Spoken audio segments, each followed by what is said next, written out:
주님의 이름으로 또 한 주 동안 수고하셨고 사랑하고 또 축복합니다. 예. 오늘은 아시아에 있는 7교회 중에서 이번에는 다 살펴보진 않았고요. 4개 정도 교회를 살펴봤는데 오늘은 빌라델피아 교회, 여러분 아시는 교회 중에서 빌라델피아라는 교회를 이름하는 교회들이 있을 거예요. 요한계시록에서 유일하게 칭찬을 받는 두 교회가 있었는데 그 중에 하나 교회가 이 빌라델피아 교회예요. 이 빌라델피아라는 뜻은 형제의 사랑이라는 그런 뜻을 가지고 있습니다. 형제의 사랑, 빌라델피아 뜻이 형제의 사랑, 그러니까 아름다운 교회죠. 우리가 믿음, 소망, 사랑 이 모든 세 가지가 다 중요한데 그 중에 제일은 사랑이라고 한 것처럼 교회가 다른 세상과 비교해서 가장 우리가 자랑해야 되고 그 자랑은 우리의 자랑이 아니라 예수님께서 우리에게 보여주셨던 그 십자가의 사랑, 그리고 그 십자가의 사랑을 또 거저받은 그 은혜 안에서 또 그것을 나눌 수 있는, 그리고 그 사랑을 흘려보낼 수 있는 교회가 하나님의 마음에 합당한 교회고 또 우리가 그것을 위해서 계속 추구하며 나아가는 것이 바로 교회의 또 본질입니다. 잃어버린 영혼들에 대한 사랑하는 마음이 있기 때문에 정말 결국은 영혼 구원인데 이 땅에서 뿐만 아니라 또 영원한 우리의 천국을 소망하면서 또 그들 안에서 있는 아픔과 또 근심과 걱정과 눈물과 또 흑암의 권세 아래 있으면서 그 눌림과 그 모든 것들을 또 예수 그리스도를 만남으로 인해서 주시는 평강과, 비록 같이 싸워가면서 영적인 시름들은 분명히 있습니다. 또 우리가 내 자신을 부인해야 되는 그런 상황도 있지만 또 주님께서 우리의 주인 되어주시고 또 우리를 통해서 영광 받기를 원하는 그 하나님의 사랑, 예수 그리스도의 사랑을 전하는 것이 바로 교회이잖아요. 근데 이 빌라델피아 교회가 이름이 형제의 사랑이에요. 우리가 이제 이 지역 안에 있는 특징들이 아주 중요합니다. 근데 이 빌라델피아도 마찬가지입니다.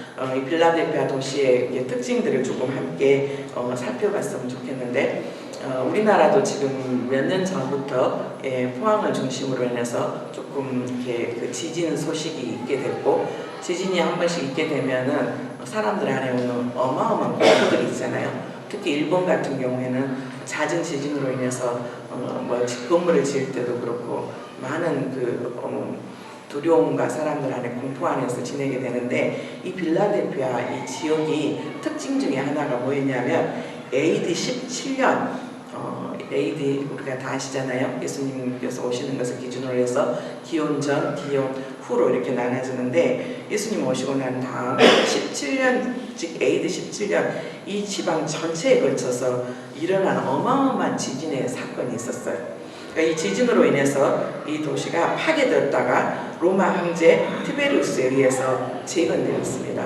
그런데 알다시피 지진이 있었던 도시는 한 번 더 또 지진이 일어나는 가능성이 많아요. 근데 이 빌라델피아 이 지역이 다른 두아디라든가 서보나라든가 에베소보다는 규모가 큰 이렇게 도시는 아니었지만 이 도시의 특징이 뭐였냐면 지진이 있었어요. 그리고 지진이 있어서 그 도시가 다 파괴되었다가 다시 재건되는 그런 상황들 가운데 사람들로부터, 위의 분들로부터 시작해서 계속해서 이야기를 듣게 됐어요. 이 땅에 지진이 있었고 그 지진으로 인해서 완전히 이 도시가 파괴되었다가 다시 재건된 도시다. 혹시 우리 개인적으로나 이렇게 많은 상황들 가운데서 자연재해를 경험해 본 사람들 안에서 그 트라우마가 굉장히 크거든요. 근데 이 빌라델피아 그 지역이 그랬단 말이에요. 그러니까 지금 당장 지진이 일어나지 않아도 지진이 일어날 수도 있었다라는 그런 불안한 마음으로 살았던 사람들이 바로 이 빌라델피아 지역의 사람이었어요.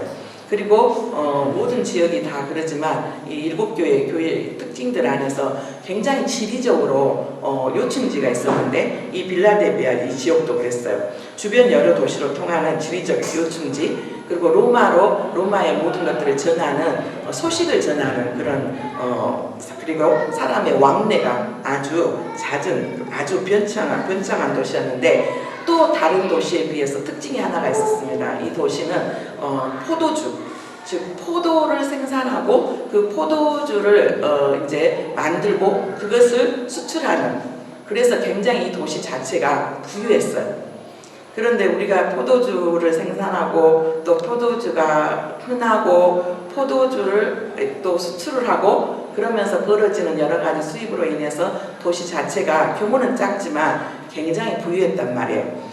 네, 여러분 술이 막 그 도시를 뒤덮고 있고 그 술이 그 지역의 주 산업이 술이라 그러면 그 도시가 아주 거룩하고 아주 말씀을 잘 듣고 아주 경건한 생활을 했을까요? 아니면 어쩔 수 없이 술로 인해는 여러 가지 방탕함과 또 그런 모든 쾌락과 그런 모든 것이 있었을까요? 당연히 지금 우리가 바르샤바에서 살고 있으면서 폴란드 전역에 일어난 여러 가지 크고 작은 사건들이 많아요. 아는 사람도 있고 모르는 사람도 있고 알려지는 것도 있고 쉬쉬쉬 하는 경우도 있고 근데 안타깝게 사건도 있고 사고도 있고 또 술로 인해서 또 억울한 피해자도 있고 또 술로 인해서 교통사고를 당하고 또 술로 인해서 어쩔 수 없이 정말 안타까운 상황이지만 교도소에 갇혀있는 상황도 있어요. 그런데 바로 돌아보니 19년 동안 여기서 살면서 그리고 최근에 있었던 많은 상황들을 돌아보면서 그 도대체 그 사건 사고 안에서 도대체 거기 안에 중심이 뭐가 있을까라고 봤더니 술이더라고요. 그래서 왜 하나님께서 성경을 통해서 술 취하지 말라 이건 방탕한 것이니 성령 충만함을 받으라 그랬나. 거리 안에서도 그 안에 술이 있었으면 최근에 있었던 일이에요. 거리 안에서 술이 있었어요. 술이 있음으로 인해서 그때는 같이 좋고 흥청만청 이야기하고 그런데 나중에 문제가 벌어져 가지고 피해자가 가해자 안에서 같이 고소하고 왜 돈을 보냈는데 왜 물건을 안 보내 하면서 근데 그때도 술이 있었어요. 하나님께서 여러 가지 상황 가운데서 알게 하시고 듣게 하신가 도대체 하나님 뭘 그렇게 많이 알게 하시고 듣게 하십니까? 저도 괴롭거든요. 차라리 모르는 것이 은혜다라고 싶을 정도로 그런데 많은 상황들 안에서 사건, 사고, 여러 가지 사람의 생명에 관련된 부분들, 그 다음에 비즈니스 안에서 처음에 좋았는데 나중에 찢어지는 관계들, 그 다음에 남녀 관계 처음엔 좋았다가 나중에 힘들었던 상황들, 그 다음에 정말 창창하고 유명한 젊은이가 어쩔 수 없는 상황 가운데 또 사람을 치는 모든 일들 안에 보니까 그 안에 술이 있더라는 말이에요. 술. 근데 이 빌라델피아 이 도시가 바로 이 포도주도 많이 생산되고 그리고 이 포도주를 또 다른 나라에도 많이 수출하고 그러면서 벌어지는 여러 가지 쾌락과 방탕함과 그 다음에 물질적인 여러 가지 상황들 안에서 사치도 굉장히 심했던 곳이 바로 이 빌라델피아 지역이었어요.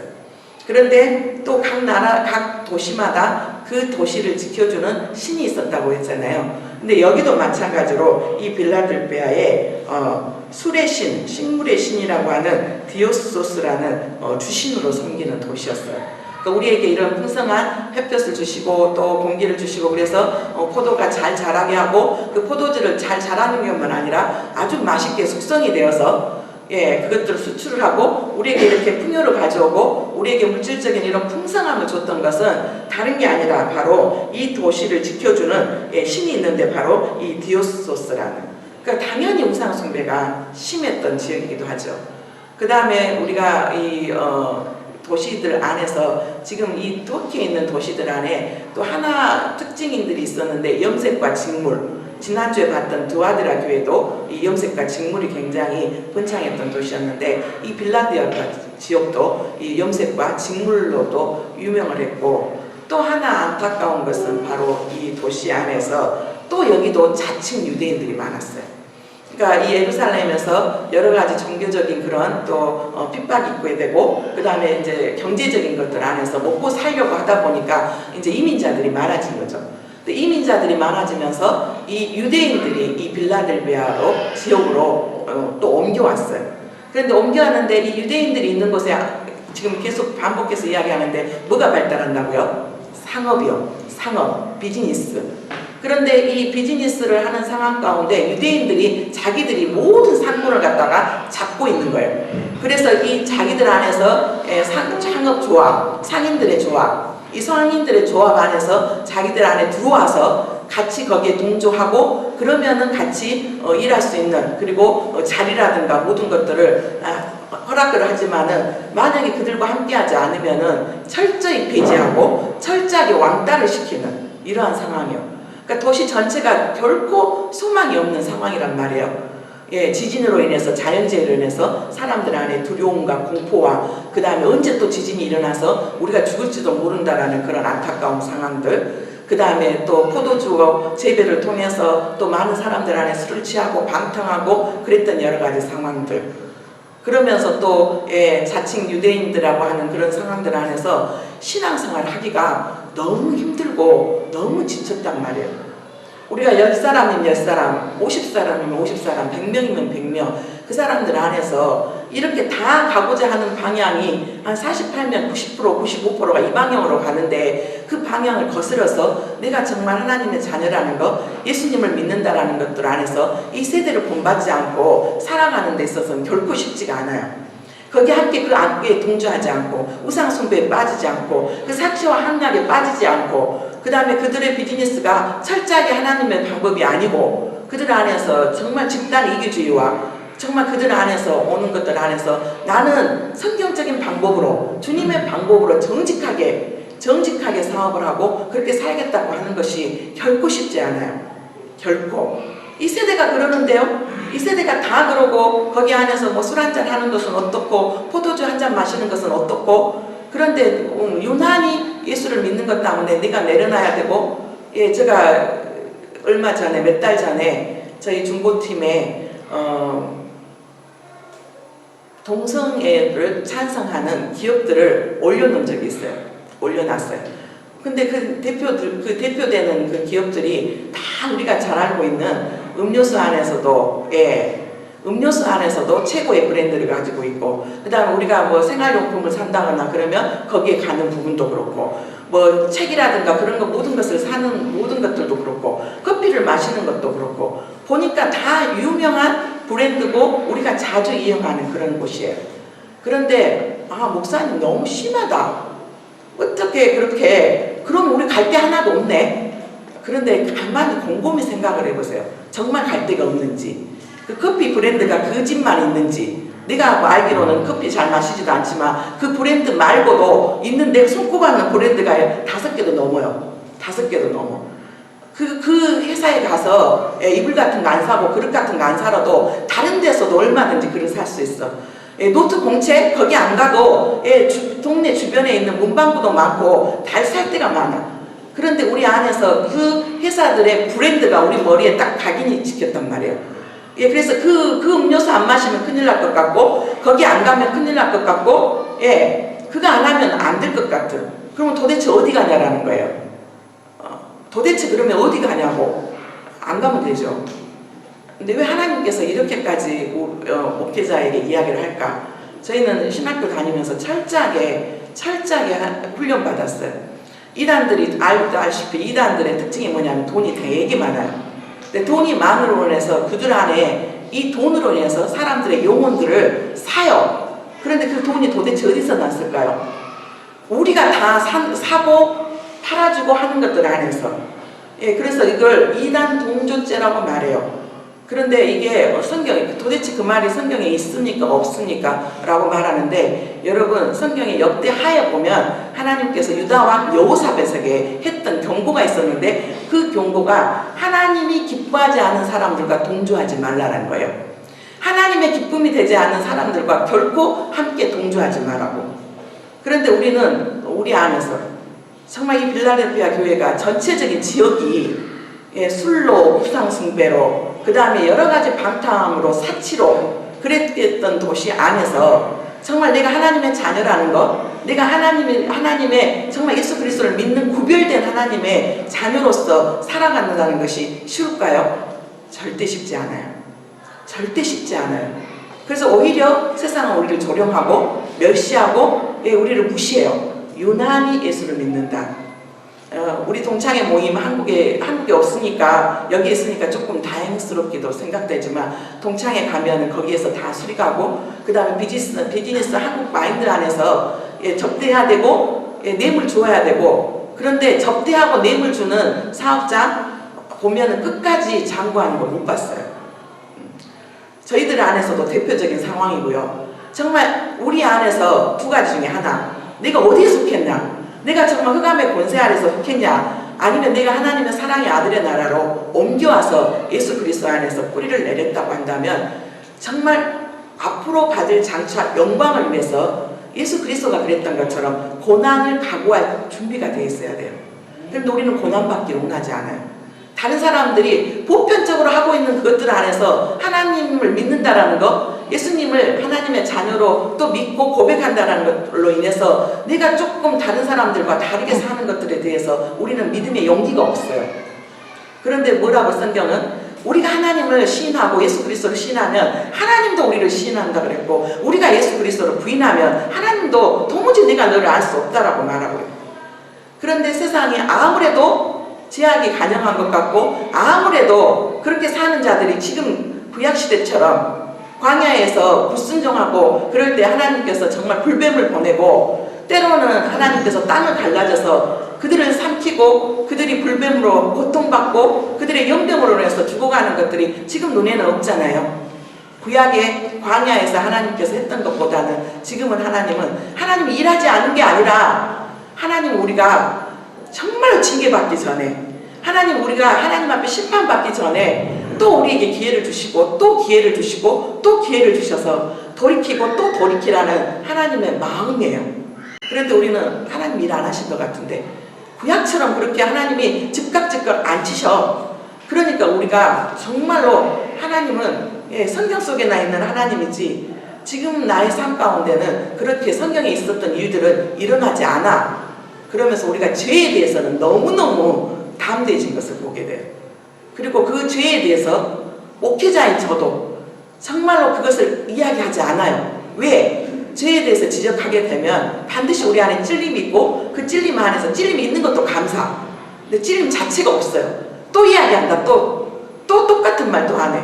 하나님 방탕하지 말라고, 술 취하지 말라고, 정말 우리에게 사치하지 말라고, 하나님 우리가 거룩한 하나님의 자녀로 살아야 된다고. 하나님은 지금도 그런 자들을 찾고 계시고, 지금도 하나님은 그런 자들을 통해서 하나님의 나라 확장을 위해서 일하신다고. 우리가 도대체 때로는 예수 안 믿는 사람들보다 예수 믿는 사람들이 상식이 안 통하는 경우가 더 많을 때가 있어요. 정말 예수 안 믿어도 도덕 윤리적으로 정말로 상식이 통하는 상황 가운데 사는 사람들도 있는데, 하물며 예수님 믿는다고 하면서도 그들이 우리를 갖다가 더 오히려 구별되고 더 높이 평가하잖아요. 더 높이 평가하는데 다른 게 없어요. 다른 게 하나도 없고 오히려 죄 가운데 담대해져 버렸어. 속된 말로 간이 부어져 버렸어. 그래서 어떻게 살든 지금 당장 하나님께서 우리를 징계하지 않으시니까, 지금 당장 우리를 심판하지 않으니까 우리가 그냥 살아요. 그런데 성경은 분명히 하나님께서, 정말 하나님께서 기다리시고 또 기다리시고 또 기다리는 상황 가운데 하나님께서 반드시 심판하신다고 그래요. 제가 가장 안타까운 거, 저 자신도 그렇고 우리 자녀들도 그렇고, 어중간하지 말자, 어설프지 말자. 확실하게 나의 소속이 어딘지, 정말 내가 예수 그리스도 안에 있는지 아니면 세상 밖에 있는지, 예수 그리스도 안에 있지도 못하고 세상 가운데 완전히 나아가지도 못하고 어정쩡하고 어설픈 그런 삶을 살지 않았으면 좋겠다. 어쩌면 하나님께서 주시는 고난 가운데 있는 역사가 그러잖아요. 이스라엘 백성들은 하나님의 특별하게 선택받는 선민이에요. 축복도 있고 그리고 그들 안에 책임감도 있어요. 왜 우상숭배를 이스라엘만 했겠어요? 왜 우상숭배를 유다만 했겠냐고요. 여러 주변에 나라에 있는 나라들 다 아세라상 섬겼고, 바알신 섬겼고, 다곤상 섬겼고 다 섬겼어요. 근데 그들은 전체적으로 고통 가운데, 그들이 역사 가운데는 다 망했어요. 그런데 왜 이스라엘은 더 유난히 더 많은 어려움이 있었을까? 더 많은 고난이 있었을까? 하나님이 그들을 축복하시고 그들을 구별된 하나님의 백성으로 삼으셨는데, 그들이 자꾸 그 이스라엘 유대인들을 통해서 예수 그리스도가 오셔야 되고, 그 유대인들을 통해서 제사장 나라가 되고, 그들이 정말로 죽어가는 그 영혼들이 주님 앞에 돌아오는 정말 중간 역할을 해야 되는데, 그들이 그렇게 살지 못할 때 하나님께서 고난의 길로 인도하셨죠. 하지만 고난이 목적이 아니라 늘 무엇이 목적이에요? 회복이 목적이에요. 회복이 목적. 우리 안에서 나 하나님 쓰임받고 싶지 않아요. 나의 믿음의 분량이 다 달라요. 나의 믿음의 분깃이, 우리 믿음의 분깃이 다 다르거든요. 근데 그 믿음의 분깃이 그 차원이 뭐냐면 예수 그리스도의 고난에 더 많은 동참한 자가 믿음의 분량이 큰 사람이에요.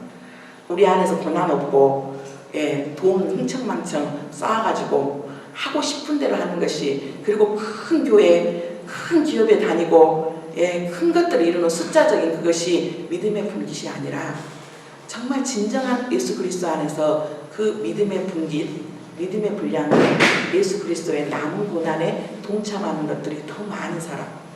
그래서 나는 참 고난이 많아. 내 삶 가운데 환난이 많아. 이건 내가 잘못한 고난 말고요. 내가 욕심 가운데 내려놓지 못한 세상의 그 유혹과 세상 이성의 사랑과 안목의 정욕과 욕심의 정욕 때문에 내려놓지 못해서 내가 스스로 자처하는 그 고난 말고요. 그 템테이션의 고난 말고 정말 열심히 제대로 말씀 안에서 살아보고 열심히 정말 하나님 말씀 안에서 순종하면서 살려고 그러는데 왜 내 삶은 이렇게 공고할까?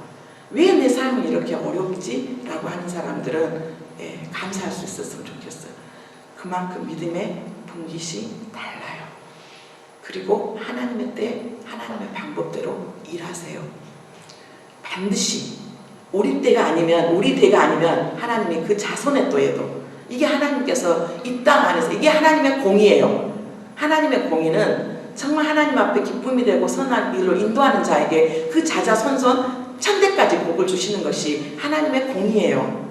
하나님의 나라 영광을 위해서 정말로 그 안에 악한 도구로 쓰신 자들은 기다리고 또 기다리고 또 기다리고 또 기회를 주시지만 그 기회 안에서 놓쳐버리면, 그래도 하나님의 긍휼이 풍성하신 하나님은 3, 4대까지 3대까지 저주가 임한다고 하잖아요. 우리 안에서 정말 이 빌라델피아 교회가 이 어려운 가운데 정말 내 믿음을 지킨다라는 건 쉽지 않아요. 결코 쉽지 않아요. 그런데 정말 우리 안에서 좀 제발 결단했으면 좋겠어요. 확실하게 내가 이쪽에 설 것인가 저쪽에 설 것인가. 9년 전에 한 성립교회에서 우리 교회로 이렇게 목사님 두 분이 이렇게 이제 오셨어요. 사역을 교환하기 위해서. 그런데 우리 임마누엘 교회 이제 폴란드 성도님들 안에 성당도 우리가 오전에 예배를 드리잖아요. 오전에 여기서 예배를 드리고 오후에 성당 가서 예배 드리신 분들도 있어요. 찬양하는 것이 좋아서, 아니면 여기서 같이 공급해 주신 여러 가지 부호품이나 그것이 좋아서 있었는데, 이 목사님이 오셔서 두 가지 중에 한 가지를 고르십시오. 두 길로 가면 안 됩니다. 이것을 가시든지 이것을 가시든지 이 길을 가시든지 저 길을 가시든지. 그랬더니 진짜 한국 갔다 왔더니 그분이 안 나오시는 거예요. 그래서 왜 안 나오신가 그랬더니 성당으로 가셨더라고요. 가실 길이 다 다르고 거기에 구원이 있다 없다 그냥 말하는 것이 그것을 하려고 하는 게 아니라, 정말 우리 안에서 정말 내가 신앙생활을 하는데 내가 제대로 할 것인가, 아니면 반만 이렇게 담가놓고 그렇게 할 것인가. 만약에 정말 오늘 이 설교를 듣고 그래 나는 도저히 내 자신을 부인하고 십자가에서 그 사는 거 너무 고통스러워서 나는 이제 신앙생활 그만둬야지, 그럴 분도 혹시 있을지 모르겠어요. 그런데 우리 안에 결단들이 있었으면 좋겠어요. 결단들이 정말 주님께서 이 마지막 날에, 이 마지막 때에 남은 자를 찾으시고 정말 하나님께서 그 일들을 이루시기를 원하는데, 우리 안에서 이것도 아니고 저것도 아니고 그래도 사랑하세요. 차지도 않고 덥지도 않고 미지근한 그런 믿음 안에서 결단했으면 좋겠어요. 분명히 만약에 떠난다 할지라도 하나님 우리를 분명히 창세전에 그리스도 안에서 예정하셨다면 어떤 방법을 통해서라도 우리를 인도해 가실 거예요. 그래서 어려운 말로 뭐라고 그러죠? 견인이라고 그러잖아요. 하나님께서 끝까지 우리를 인도하실 것이고, 우리 안에서도 필요한 게 있는데요. 경고 안에 있네요. 정말 신앙생활 하는 데 있어서 대충 하지 말고 정말 우리가 온 마음으로 정말 뜻과 정성을 다해서 주님을 사랑할 수 있었으면 좋겠어요. 정말 우상들을 섬기는 그분들도 정말 정성을 다해서 하나님 앞에 나아가잖아요. 정말 정성을 다해서 하나님 앞에 나아가잖아요. 근데 만왕의 양이시고 만주해 주시고 나를 위해서 십자가에서 죽으시면서까지 나를 이렇게 사랑해 주신 그 하나님의 사랑이, 그 정말 예수 그리스도의 사랑이 우리 안에서 고백되지 않은 것이 너무 안타까워. 우리 자녀를 사랑하면 다 주고 싶잖아요. 우리 자녀를 사랑하면 다 내어주고 싶잖아요. 오늘 또 나한테 거짓말을 하고 그 다음날 가서 죄를 짓고 또 엄마의 마음을 아빠의 마음을 아프게 해도 그래도 또 안아주잖아요. 또 기회를 주고 또 품어주잖아요. 근데 우리가 주님의 그 사랑을 안다면 정말 그 주님의 사랑의 그 깊이와 넓이와 높이와 그 길이를 안다면 우리가 이렇게 신앙생활을 안 했으면 좋겠어요.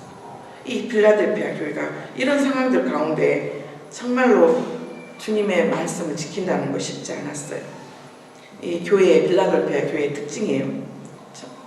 어렵고 고통스러운 박해 속에서도 정말 인내하지 않으면은 정말 이 상황들이 결코 녹록하지 않았어요.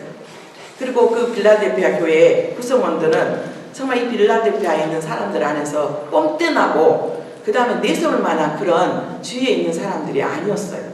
이 빌라델피아 구성원들은요, 정말 사회적으로, 경제적으로, 재능적인 측면에서 정말 밀려오는 그 박해를 능히 극복할 만한 조건을 부여받지 않는 그런 부류의 사람들이었어요.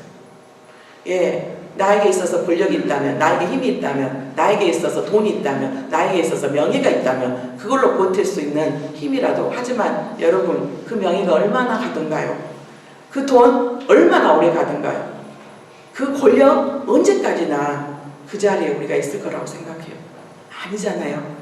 하나님이 오늘 하루도 그거 나에서 가져가려면 얼마든지 가져갈 수 있는 그런 상황이잖아요. 근데 이 빌라델피아 교인들이 그랬어요. 정말 세상적으로 눈으로 봤을 때 내세울 만한 것도 없고 정말로 뽕떼나는 그런 모습들이 아니었어요. 근데 주님은 늘 그러죠. 세상에 약한 자들, 세상에 가난한 자들, 별별일 없는 자들을 통해서 주님은 일하세요. 이 빌라델피아 교회가 그런 사람들의 부류였어요. 그런데 너무 감사한 게 주님의 이름을 비방하지 않았어요. 어떤 상황 가운데도 그 숫자가 많지는 않았지만 정말 어떤 상황 가운데서도 왜 순간 오는 불이익 때문에 왜 이들 안에서 미혹이 없었겠고 왜 이들 안에서 갈등이 없었겠어요. 나도 저들 안에서 끼어들어서 그들과 함께 동조하고 싶고 그들과 함께 합세해서, 근데 철저하게 그들은 우상숭배자들이었어요. 로마 황제를 신으로 모셨고 그 다음에 이 지역을 살리는 신이 바로 이 신이라고 하면서 철저히 그들 안에서 두 가지 중에 하나를 선택하라고 했어요. 네가 로마 황제와 이 땅을 섬기는 이 신과 그 다음에 우리가 만들어 올 이 조직 안에서 들어와서 함께 불법을 행할 것인가. 애롭지만 정말 하나님의 말씀의 성취를 믿고 애로운 그 길을 가는 그 길, 조금은요. 좁은 길로 가는 것. 그 길은 협착해서 찾는 자마보다 불이익당하고 왕따당하고 실제적인 경제적인 어려움 가운데서 실제적인 기득권 안에 들어가고 싶은데 들어가지 못하고 아웃사이더 입장에서 있는 상황 가운데, 그런데 그들은 그래도 끝까지 주님의 말씀을 지켰어요. 주님의 이름을 비판하지 않았단 말이에요. 그리고 정말 주님의 말씀을 삶 속에서 충실히 지키고 행했어요. 이럴 수 있으려면 우리가 하나님의 기록된 하나님의 말씀, 그때는 구약밖에 없었어요. 아직 신약도 완성되지 않은 성경이 거의 신약의 성경이 거의 AD 60년에서 70년경에 거의 완성이 됐거든요. 근데 구약의 말씀 하나만 우리가 모세오경만 제대로 알아도 창세기, 출애굽기, 레위기, 민수기, 신명기 하나님이 약속을 다 해주셨어요. 그리고 그 말씀들이 시대에 따라서 하나님께서 어떻게 이루어지는 것, 이거는 유대인들에만 준 게 아니라 우리 이방인에게도 동일하게 주시는 축복들, 정말 하나님 앞에 순종하는 자에게 어떤 축복을 주고 하나님 앞에 불순종하고 정말 하나님 앞에 떨어져 나가는 자에게는 어떤 저주가 임하는 것, 신명기 28장만 봐도 저주와 축복이, 축복과 저주와 순종의 길과 불순종의 길을 갔을 때 어떤 것이 결말이 되는가를 하나님께서 구약 성경에도 다 기록해 놨잖아요. 이들이 온전히 붙잡을 수 있었던 것, 어떤 위협이 와도, 어떤 어려움과 핍박이 와도, 환난이 와도, 고난이 와도, 공고함이 와도 이들이 정말 배도하지 않았던 건 하나님의 기록된 말씀을 온전히 붙들었어요. 우리가 세상 가운데 살 때 여러분들은 세상이 나를 유혹하고 미혹할 때 어떤 방법을 취하십니까? 그래도 우리가 1.1획도 변하지 않는 하나님의 말씀 붙잡고 하나님, 그리고 우리가 기도할 때 그렇게 기도하는 거예요. 하나님 이렇게 약속해 주셨잖아요. 이렇게 우리에게 약속해 주셨잖아요. 이렇게 하나님께서 정말 거짓말하지 아니하시고 약속을 변개치 아니하시고 시건치 아니하시고 나에게 반드시 아브라함에게 약속하셨던 복을 주고 또 네가 복을 주고서 또 복을 주겠다고. 낮은 사람이 높은 사람한테 맹세하지만 하나님께서는 스스로가 낮아지셔서 그 정말 만왕의 왕이시고 만주해 주신 정말 강대하시고 위대하신 그 하나님께서 아브라함에게 맹세하셨어요. 근데 그 아브라함이 그 복을 성취할 때 오래 참음으로, 하나님이 왜 우리를 오래 참으실까? 왜 오래 참으실까? 하나님 우리를 테스트하신 것 같아요. 네가 진짜인지 가짜인지, 네가 얼마만큼 인내하면서 그 길을 갈 수 있는지. 그런데 그게 길게 안 가더라고요. 길게 훈련시켜도, 예, 성경에 보면 누구를 제일 많이 길게 시켰다고요? 오세요. 40년. 하나님 우리 이렇게 40년 동안 우리 훈련 안 시키세요. 길면 20년, 길면 우리의 인내를 하세요. 그런데 우리가 그 20년의 신앙생활, 그렇다고 해서 20년 했으니까 나 이제 하나님 앞에 합격했으니까 그 다음부터 타협하고 내 길로 가는 게 아니라 끝까지 그 말씀을 이루고, 그래서 뭐 어제보다 오늘보다 내일 주님의 그 사랑 안에서, 그 임재 안에서, 주님이 주시는 그 축복과 그 안정감 안에서, 주님이 주시는 그 깊은 교제 안에서 누리고 나누는 거예요. 여러분, 한번 다음 주가 주소 감사주일이거든요. 우리가 한 해를 돌아보면서 감사해야 될 것들 안에 한번 우리 스스로에게 한번 질문했으면 좋겠어. 내가 작년보다 주님을 더 사랑하게 됐어. 내가 작년보다 주님과 더 기도하고 주님의 말씀 읽을 때마다 너무 달콤하고 너무 힘들고 지칠 때 말씀을 들으면 정말 위로가 되고, 그래 주님 그러시죠. 주님 이렇게 나를 사랑하시죠. 지금 당장 보여지지가 않는 것 같지만 주님 말씀이 반드시 이루어질 것. 우리가 성경을 진리라고 말하는 건 6,000년의 역사 가운데 하나님의 말씀하셨던 모든 것들이 그때 그 방법대로 하나님의 선하신 뜻대로 하나님께서 이루셨어요. 그래서 우리가 성경을 진리라고 말하는 거예요. 하나님이 말씀하셨던 것들이 이루어지지 않았다면 어떻게 그 많은 사람들이, 세계 많은 그 사람들이 이 성경을 믿고 따르겠냐는 거예요. 하나님의 말씀은 반드시 이루어져요. 그런데 반드시 그 이루어지는 과정 가운데 인내가 필요하다는 거죠. 타협하지 않고 끝까지. 욥도 인내함으로 결말을 받고, 다 믿음의 선진들 안에서 히브리서 12장에 나와 있는 믿음 장 안에서 11장, 12장, 13장부터 쭉 나오는 그 대표적인 인물들 안에서 동일한 게 있는데 바로 그 믿음이요. 그 믿음. 하나님의 기록된 말씀이 하나님의 방법대로 하나님의 뜻 가운데 반드시 이룰 거라고 하는 그 믿음이요. 하나님께서 그 믿음 있는 자를 찾으세요. 그 믿음이 있는 자. 믿음이 없이 하나님 기쁘시게 할 수 없다고 말했죠. 그래서 작년보다 내가 더 주님을 사랑하는 마음이 더 커지고, 주님을 더 의지하고, 주님이 기뻐하시는 삶 가운데 그리스도의 향기가 되고 그리스도의 편지가 됐다면 우리에게 있어서 가장 큰 기쁨으로 드려지는 그러한 추수감사주일이 될 거예요. 우리 안에서 질문할 수 있었으면 좋겠습니다. 8절에 주님께서 말씀하셨어요. 같이 읽어볼까요? 볼지어다 내가 내 앞에 열린 문을 두었을 때 능히 닫을 사람이 없으리라. 내가 내 행위를 아노니 내가 작은 능력을 가지고도 내 말을 지키며 내 이름을 위반하지 아니하였도다. 예수님께서 이 열린 문을 두었어요. 이 모든 것들을 능히 닫을 사람이 없어요. 열쇠를 가지신 분이에요. 이 열쇠는 풀고 잠그고 하는 그 모든 것들의 주권과 모든 것들의 주관자가 되신 그 예수님께서 이 빌라델피아 교인들에게 말씀하세요. 내가 내 행위를 안다. 늘 말씀하잖아요. 우리가 어떻게 사는지, 어떻게 하고 있는지 주님은 아신다고요. 주님은 아세요.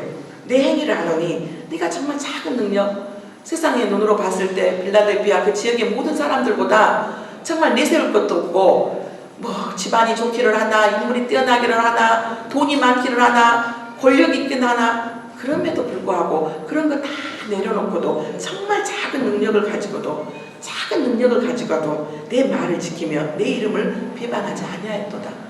이게 정말 예수님께서 이 빌라델피아 교회를 향한 축복의 말씀이에요. 그러면서 이 빌라델피아 교회에게 상급을 약속하죠. 그게 바로 장차 자기들을 핍박하는 자들을 굴복시킨다고. 악이 결코 득세하지 않아요.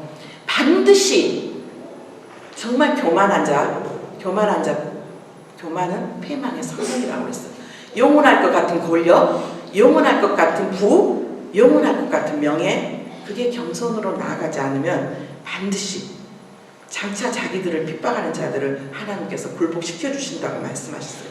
9절 보라 사탄의 배 곧 자칭 유대인이라 하나 그렇지 아니하고 거짓말하는 자들 중에서 몇을 내게 주어 그들로 와서 내 발 앞에 절하게 하고 내가 너를 사랑하는 줄 알게 하리라.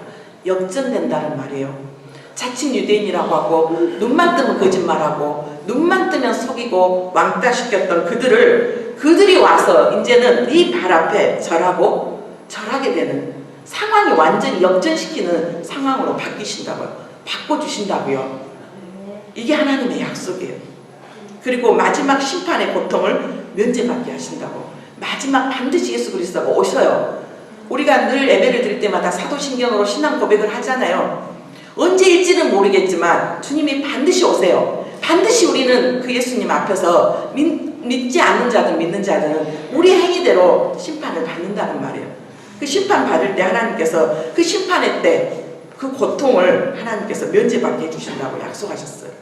10절 내가 나의 인내의 말씀을 지켰은즉 내가 또한 너를 지켜 시험의 때를 면하게 하리니 이는 장차 온 상에서 임하게 땅에 거하는 자들을 시험할 때라.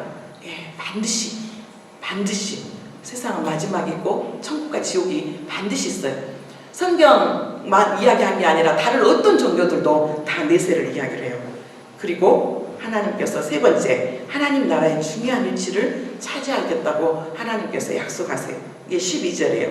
이기는 자는 내 하나님 성전의 기둥이 되게 하느니 그가 결코 다시 나가지 아니하리라. 내가 하나님의 이름과 하나님의 성 곧 하늘에서 내 하나님께로부터 내려오는 새 예루살렘의 이름과 나의 새 이름을 그의 위에 기록하리라. 궁극적인 것은 천국이지만 주님께서는 이 땅 가운데서도 하나님의 나라를 이루시기를 원하세요. 반드시 역전되는 은혜가 있다라는 말이에요. 그때 이를 갈며 슬퍼하며 울지 말고 정말 네가 진짜인지 가짜인지 너는 정말 좁은 문으로 갔는지 넓은 문으로 갔는지 세상이 뭐가 그렇게 좋다고 그 넓은 문으로 가는 것들을 내려놓지 못하냐고요. 그놈 거 술 취해봤자 술 먹고 흥청망청하고 좋을 때는 금반이지만 머리 다 아프고 위 다 상하고 건강 나빠지고 관계 안에서도 실수하고 그래서 그 사람 낙인 찍히고 성적인 것도 마찬가지고요. 그 세상에 내려놓지 그놈 거 사치하는 것들 안에서 그 뭐가 그렇게 좋아요. 그래도 마음껏 누리고 싶으세요. 마음껏 정말 좋은 데 가서 먹고 싶고 좋은 데 가서 자고 싶고 좋은 거 즐고 싶고 그거 몇 조금이나 가든가요. 그게 몇 조금이나 가드냐고. 또 그거 사고 나면 또 다른 데 눈이 가잖아요. 허전해요. 늘 바닷물을 마시는 것처럼 갈급함이 계속 있고 만족하지가 않아요. 거기 결국은 가보니까 거기가 거기고 들어봤자 이것이 이거고 저것이 저거예요. 자기 만족 안 해. 그런데 그 자기 만족이 되면은 괜찮지만 안 돼요. 안 돼. 되든가요?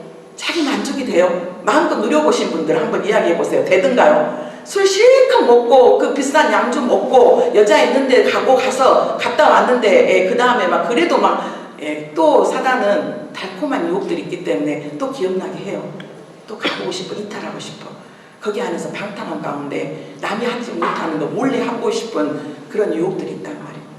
그런데 그거는 정말 우리의 영혼을 죽이는 일이에요. 우리의 영혼을 죽이는 일이라. 하나님의 말씀 안에서 정말 반드시 우리가 그렇게 삶으로 인해서 그게 우리 자녀들에게 돌아와요. 우리 자녀들에게 지난주 도하디아 교회에 말씀하셨잖아요. 침상에 던질 것이고 자녀들을 죽이겠다고 말. 그 자녀들이 육신적으로 확 죽인 게 아니라 영혼이 죽어요. 영혼이 하나님과 점점점 멀어지고. 그래도 하나님 사랑하셔서 어떻게든지 끌고 가시겠죠. 그런데 그놈과 왜 이렇게 우리는 그 끈을 놓지 못할까요? 그러면서 빌라델피아 교회가 다시 한번 다짐하면서 결단한 이게 우리의 다짐이고 우리의 결단이 됐으면 좋겠어요. 자신의 가진 바 믿음을 굳게 지킴으로 인해서 그들의 받은 축복을 잃지 않게 하는 것. 11절 말씀입니다. 내가 속히 오리니 내가 가진 것을 굳게 잡아 아무도 내 멸관을 빼앗지 못하게 하리라. 세상 어떤 것이 나를 유혹하고 세상 어떤 것이 나를 핍박한다 할지라도 우리가 거기에 속지 않았으면 좋겠어요. 우리가 이번에는 7개의 교회 중에서 4개의 교회를 살펴봤어요. 특별히 오늘 필라델피아 교회, 또 칭찬받았던 성원아 교회도 마찬가지고 필라델피아 교회도 마찬가지고, 우리가 다시 한번 우리 자신을 점검했으면 좋겠어요. 첫 번째가 하나님 앞에서 중요하게 여겨지는 일은 얼마나 큰 일을 했느냐가 아니라 받은 능력에 부응해서 얼마나 최선을 다했는가요. 얼마만큼 최선을 다했는가. 얼마만큼 최선을 다했는가. 누가복음 12장 48절 말씀입니다. 알지 못하고 맞을 일을 행한 종은 적게 받고 물은 많이 받은 자에게 많은 것을 요구할 것이요 많이 맡은 자에게는 많이 달라 할 것이라. 내가 다른 사람보다 조금 더 달란트도 많아. 내가 다른 사람보다 조금 더 하나님께서 다른 사람보다 더 주의를 더 높은 데를 주셨어. 내가 하나님께서 다른 사람보다 나에게 더 큰 힘을 주셨어. 내가 다른 사람보다 하나님께서 물질을 조금 더 여유 있게 주셨어. 그러면 그것들을 위해서 나누는 거예요. 근데 나에게 작은 것을 줬다고 해서 그걸로 인해서 또 네가 나눌 곳이 어디가 있어요? 내가 하나님 앞에 충성할 게 어디가 있어요? 그가 아니라 많이 받고 적게 받은 게 아니라 많이 받은 자에게는 하나님께서 많이 요구하실 것이고 적게 받은 자 1달란트, 2달란트, 5달란트 1달란트 받은 자의 잘못이 뭐였어요? 땅에다 묻어버렸어요. 땅에다 묻어버렸어요. 그런데 주인이 와서 그러잖아. 이 악하고 게으른 종이라고 말씀해요. 그러니까 내가 많이 받고 적게 받은 것이 중요한 게 아니라 나에게 주어진 것들 안에서 얼마만큼 최선을 다했느냐. 회사를 어디에 다니고 대기업을 다녔고 협력업체를 다니고 자영업을 하고 조그만 가게를 하고 교회가 10명이 모이든 100명이 모이든 10,000명이 모이든 10만 명이 모이든 그 안에서 네가 얼마만큼 최선을 다했냐. 네가 얼마만큼 최선을 다했냐. 주님 그걸 물으신다는 말씀이에요. 그리고 두 번째는 자기 능력에 따라 최선을 다하는 모든 것에 성실한 일과 게으르지 않기를. 학생은 학생으로서 아침 일찍 일어나서 학교를 가고 거기에서 주어진 것들 안에서 또 공부를 하고, 직장생활 하신 분들은 또 거기 가서 또 열심히 죽게 하든 열심히 또 성실하게, 사업가는 사업가대로, 우리에게 각종 전업주부는 전업주부로서 전업주부인데도 돈도 안 벌면서 남편 섬기는 거, 자녀 섬기는 거 못하면 안 되잖아요. 전업주부도 정말로 귀한 달란트잖아요. 남편을 섬기고 자녀를 섬기고. 그럴 때 그가 상상하지도 못한 크고 영광된 상급을 하나님으로부터 받게 될 것이라고 말씀하세요. 그리고 끝까지 아무리 확고한, 우리가 가끔 보면 저 사람은 너무나 구원에 대한 확신이 분명한 것 같아. 그런데 때로는 그것이 부담될 때가 있어요. 그런데 우리가 잊지 말아야 될 건, 아무리 확고한 구원의 확신 가운데 있다 할지라도 우리가 어느 순간 교만해지게 되면 타협하게 되고, 때로는 주여 주여 하는 자마다 다 천국에 갈 것이 아니요 하나님의 뜻대로 하는 자가 천국에 간다고 했는데, 빼앗기지 않도록 끝까지 겸손하고 충성함으로 받은 구원을 지켜나가야 되는 거죠. 마지막으로 빌립보서 2장 12절 말씀과 3장 12절 16절 말씀을 함께 나눌 수 있었으면 좋겠습니다. 빌립보서 2장 12절 말씀 같이 읽겠습니다. 그러므로 나의 사랑하는 자들아, 너희가 나의 있을 때뿐만 아니라 더욱 지금 나와 없을 때에도 항상 복종하여 두렵고 떨림으로 너희 구원을 이루라. 사도 바울이 지금 로마 감옥에 갇혀져 있어요. 유럽에 있는 최초의 교회였던 빌립보 교회에 이제 편지를 보냈어요. 그래서 나의 사랑하는 자들아, 너희가 다 있을 때뿐 아니라 이 빌립보 교회를 사도 바울이 개척을 했단 말이에요. 열심히 말씀을 가르치고, 그런데 지금은 예수 그리스도를 믿는 것 때문에 이제 감옥에 갇혔어요. 그런데 네가 있으나 없으나 더욱 지금 이 없을 때도 항상 네가 가르쳤던 말씀 온전히 복종하고 두렵고 떨림으로 너의 구원을 이루라고 말씀하고 있어요. 그리고 빌립보서 3장 12절 16절 말씀, 사도 바울 같은 이분도 이렇게 고백했는데 나는 뭐라고? 짓겠습니다. 내가 이미 얻었다함도 아니요 온전히 이루었다함도 아니라 오직 내가 그리스도 예수께 잡힌 바 된 그것을 받으려고 달려가는구나. 13절 형제들아 나는 아직 내가 잡은 줄로 여기지 아니하고 오직 한 일, 즉 뒤에 있는 것을 잊어버리고 앞에 있는 것을 잡으려. 예, 저 자신과 어쩌면 교회에서 열심히 충성하고 있는 자들에게 더 돌아보게 되는 귀한 말씀이에요. 나는 아직 내가 잡은 줄로 여기지 아니한다. 내가 열심히 지금 신앙생활을 하고 꾸준히 정말 그 구원의 일들을 이루어가는 데 있어서 완성이야. 이제 이 정도면 됐어. 이 정도면 됐지. 내가 나한테 뭘 더 요구를 하고 이 정도 충성하고 됐으면 됐고 이 정도 헌신했으면 됐지. 나한테 뭘 더 하라고. 그렇게 하지 않았단 말이에요. 아직 내가 잡은 줄로 여기지 아니하고 오직 한 일, 즉 뒤에 있는 것을 잊어버리고 그 많은 공적, 그 많은 세 차례 사도행전에 보면 세 차례 선교 여행을 통해서 교회를 설립을 하고 많은 자들을 주께로 돌아오게 하고 이 공적이 왜 많지 않겠어요? 사도 바울처럼 그 환난과 핍박 가운데 고난 가운데 고린도후서를 보면 매를 얼마나 맞고 풍랑과 고통과 배고픔과 그 모든 것들 안에서 그런데 그것이 나의 의가 되지 않았다는 말이에요. 나 이렇게 복음 전했고 나 이렇게 교회 몇 개 세웠고 나 이렇게 많은 사람들에게 전하고 내가 얼마만큼 고통 그래서 3층천 하늘천에까지 갔는데도 불구하고 제 3인칭 관찰자 시점으로 자기를 이야기하잖아요. 내가 이 임마누엘 교회를 몇 년 동안 섬겼는데 내가 임마누엘 교회를 10년, 15년, 20년을 섬겼는데 내가 그동안 했던 것들 이러는데 사도 바울은 그러지 않았단 말이에요. 그건 당연히 한 거고 일단 그건 내려놓고 앞으로 또 하나님께서 나에게 주어진 그 일들 안에서 나는 또 그 길을 가겠다고 나는 또 그 길을 정말로 겸손하게 잊어버린다고 했어요. 안 잊어버리면 내 공적이 돼요.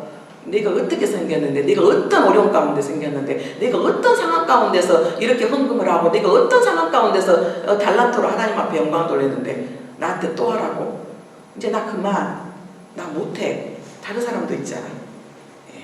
잊어버리고 앞에 있는 것들을 잡으려고 14절 표대를 향하여 그리스도 예수 안에서 하나님의 위에 부르심 부르심에 상을 위하여 달려가느나. 그게 기준이 누구냐면 저 옆에 집사가 아니라 저 옆에 누구 목사가 아니라 표대가 누구냐면 예수 그리스도예요. 하나님 우리에게 이렇게 표준을 우리의 수준을 이만큼 끌어올려 주셨어요. 정말 그 아들임에도 불구하고 십자가에서 죽기까지 충성하고 헌신했던 그 예수 그리스도의 장성한 분량 완전한 자유까지. 그래서 내가 옆에 있는 그 누군가가 나의 비교 대상이 아니라 저 장로님 저렇게 하든지 나도 거기까지만 저 권사님 저렇게 하든지 저기까지만 저 목사 저렇게 하던데 저렇게까지만이 아니라 참 한 걸음 한 걸음 늦지만 퇴보하지 않고 예수 그리스도의 표대를 향해서 나아가는 거예요. 표대를 향해 그리스도 안에서 하나님 위에서 부르심의 상을 위하여 누구를 바라봄이 아니라 주님만을 바라보면서 하늘에서 우리를 위해서 준비하신 그 상급을 바라보면서 그러니까 순종하는 거고 그러면서 순교하는 거예요. 15절 마지막 16절까지 읽겠습니다. 그러므로 누구든지 우리 온전히 있지 않아도 이렇게 생각하지 만일 어떤 일에 너희가 달리 생각하면 하나님이 이것도 너희에게 나타나시리라. 16절 오직 우리가 어디까지 이르렀든지 그대로 행할 것이라. 우리의 기준은 우리의 비교 대상은 옆에 있는 누군가가 아니라 내가 기준이 아니라 누가 기준이라고요? 예수님이요. 예수 그리스도요.